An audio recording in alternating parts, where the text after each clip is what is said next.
और दोनों गए जंगल लकड़ी काटने।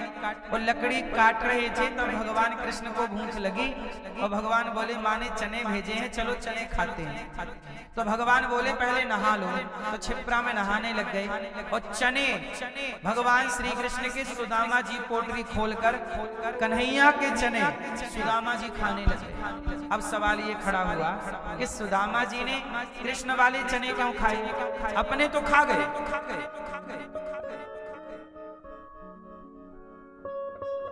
अच्छा, एक ही पोटली में चने थे, तो उनके हक वाले चने तो वो खा गए सुदामा जी, और जो कन्हैया के हिस्से के चने थे वो भी खा गए। अच्छा, सुदामा जी चने क्यों खाए? क्योंकि इस चने के पीछे की कथा, उज्जैन में शंकर जी महाकाल मंदिर है ना, महाकाल मंदिर के बाहर एक बूढ़ी मैया सोया करती थी। वो भिखारिन मैया थी, भीख मांगती थी। एक दिन किसी ने उसे चने दे के चला गया। तो मैया बोली सवेरे खाऊंगी। चने की पोटली बनाई और तकिया के नीचे रख लिया। सोई। रात को आए चोर, तो बूढ़ी अम्मा की वो पोटली चोर लेके भागे। अब चोरों को लगा कोई पैसा है, खोल कर देखा तो चने। चोरों ने पोटली बंद की और फेंक दी। और फेंकी कहाँ? जहां सुदामा जी का गुरुकुल था, वहां आंगन में जाके पोटली गिरी। संयोग से उसी समय गुरु माता पानी भर के लौटी तो देखा कि चने की पोटली पड़ी है। उस संयोग से सुदामा जी और कृष्ण जी उसी समय जंगल जा रहे थे लकड़ी काटने। तो भगवान से माँ गुरु माता मतलब सांदीपनी जी की पत्नी जहाँ पढ़ते थे, तो गुरु माता ने वो चने की पोटली भगवान कृष्ण को दी कि लाला तुम जा रहे हो जंगल, भूख लगे ये चने खा लेना। अच्छा, माँ को लगा कोई बच्चा यहाँ गिरा दिया होगा चना, उन्हें ये थोड़ी पता गुरु माता को कि ये चना कोई चोर फेंक के गया। अच्छा, वो चने दे दिए भगवान कृष्ण के पास। अच्छा, अब वो सवेरे बूढ़ी माता जब जागी तो उसने पोटली तकिया के नीचे ढूंढी, पोटली थी नहीं। तो बूढ़ी माता ने शाप दे दिया। शाप देते हुए कहा कि जो मेरे चने खाएगा, मैंने सवेरे खाने के लिए रखा और मुझ भिखारिन के भी चने चुरा के ले गए, जो मेरे चने खाएगा वो मेरी तरह भिखारी हो जाएगा, गरीब हो जाएगा। सुदामा जी समझ गए कि इन चनों में शाप लगा हुआ है, यदि ये चने कन्हैया खाएंगे तो कन्हैया गरीब हो जाएंगे, इसलिए मेरा कन्हैया गरीब ना हो, कन्हैया के हिस्से की गरीबी मैं अपने ऊपर ले लूं। और सुदामा जी ने अच्छा वो चने चाहते तो फेंक देते, फेंका क्यों नहीं? कि कन्हैया ने उन चनों को स्पर्श कर दिया। जब भगवान को भोग लगाया जाता है तो भक्त मीराबाई को उनके ससुर राणा ने भगवान कृष्ण का चरणामृत दिया और उस चरणामृत में जहर डाल दिया और कहा कि ये कृष्ण का चरणामृत है, पी जा। तो मीरा को पता चल गया कि ये जहर दे रहा है ससुर, पर चूंकि चरणामृत था, प्रसाद था, तो जहर भी पी गई कि प्रसाद है, अब इसमें भले जाएगा, बाकी तू जान मारना हो मारना, बचाना हो बचाना। तो जब मीराबाई प्रसाद में जहर था और वो प्रसाद मान के जहर खा गई, तो भले शाप लगे थे चनों में, पर भगवान ने जिन्हें पकड़ लिया हो वो तो प्रसाद बन गया कि नहीं? वो चने का प्रसाद भक्त कैसे फेंक सकता था? तो सुदामा जी ने वो शापित चने खा लिए। वो जब खाए तो सुदामा जी को शाप लग गया उस बूढ़ी अम्मा का कि जो चने खाएगा वो मेरी तरह गरीब, इसलिए सुदामा जी को गरीबी थी। सुदामा जी के भाग्य में कृष्ण के हिस्से की गरीबी चली गई। ये मित्र का धर्म है कि वो मित्र का संकट अपने ऊपर ले, ये मित्र है। आज के तो मित्र क्या बोलते हैं यार, एक पैक मार लो। आजकल शराब पिलाने वाले को लोग अपना मित्र कहते हैं। नहीं साहब, ये दुश्मन है।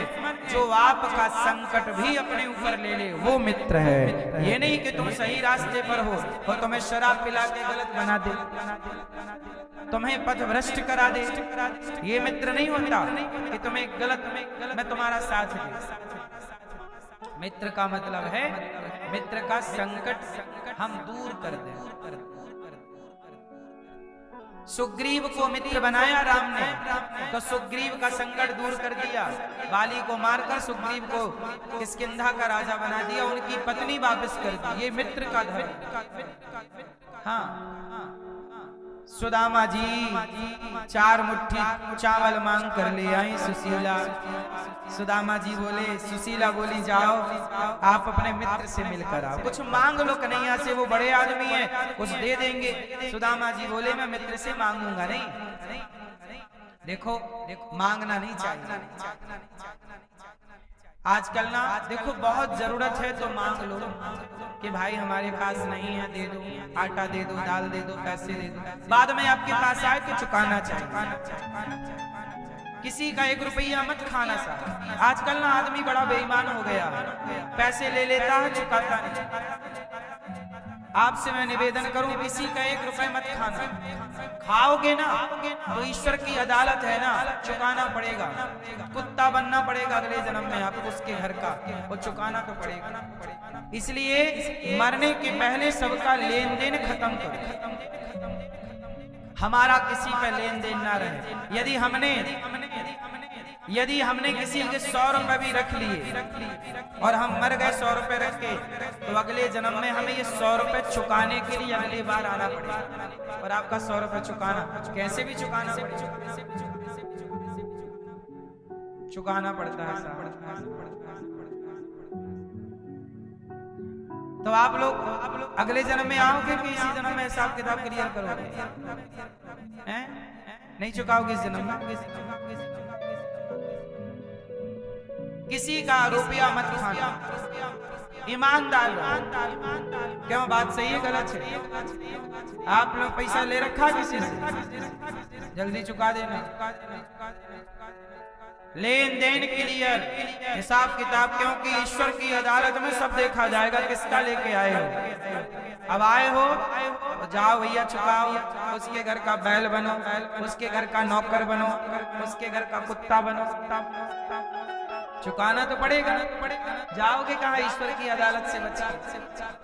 इसलिए सुदामा जी बोले कि मैं भीख मांगता हूँ, मैं गरीब हूँ, पर किसी से लेना नहीं। सुशीला बोली कि मैं 4 मुट्ठी चिवड़ा उधार मांग कर लाती हूँ।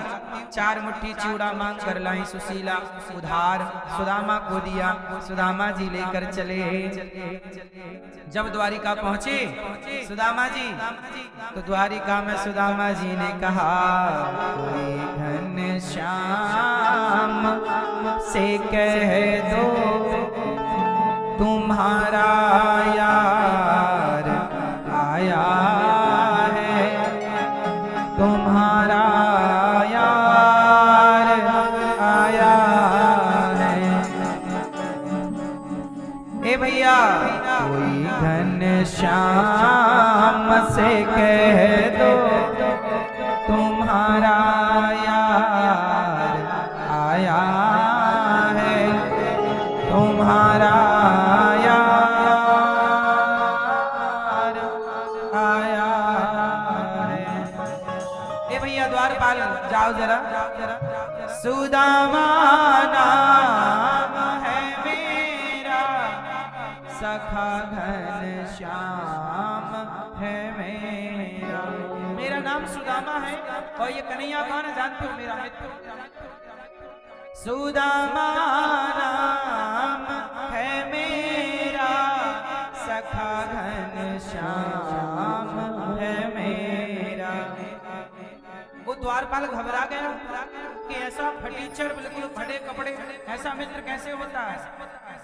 न घबराओ, सुदामा जी द्वारपाल, न घबराओ, कहो जाकर दिया है द्वार पर डेरा।